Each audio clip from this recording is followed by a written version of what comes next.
On a cold, fretful afternoon in early October 1872, a hansom cab drew up outside the offices of Lockhart and Selby, shipping agents in the financial heart of London, and a young girl got out and paid the driver. She was a person of 16 or so, alone and uncommonly pretty. She was slender and pale and dressed in mourning, with a black bonnet under which she tucked back a straying twist of blonde hair that the wind had teased loose. She had unusually dark brown eyes for one so fair. Her name was Sally Lockhart, and within 15 minutes she was going to kill a man. She stood looking up at the building for a moment, and climbed the 3 steps, and entered. There was a drab corridor facing her, with a porter's office on the right, where an old man sat in front of a fire, reading a penny dreadful. She tapped on the glass, and he sat up guiltily, thrusting the magazine down beside his chair.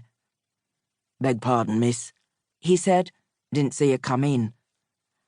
"I've come to see Mr. Selby," she said, "but he wasn't expecting me." "Name, please, miss." "My name is Lockhart.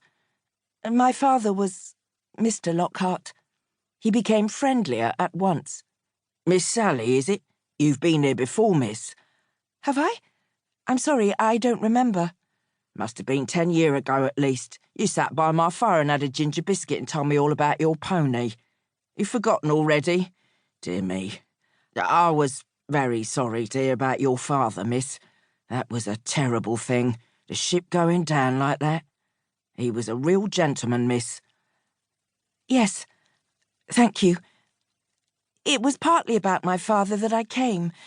Is Mr. Selby in? Can I see him?" "Well, I'm afraid he ain't, miss. He's in the West India docks on business.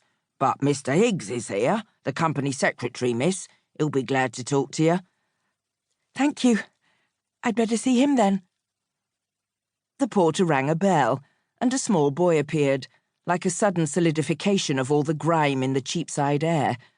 His jacket was torn in 3 places, his collar had come adrift from the shirt, and his hair looked as if it had been used for an experiment with the powers of electricity. "What you want?" said this apparition, whose name was Jim. "Mind your manners," said the porter. "Take this young lady up to see Mr. Higgs and Smartish. This is Miss Lockhart." The boy's sharp eyes took her in for a moment, and then flicked back suspiciously to the porter. "You got my Union Jack?" he said. "I seen you hide it when old Higgsy come in earlier." "I ain't," said the porter, without conviction. "Get on and do as you're told."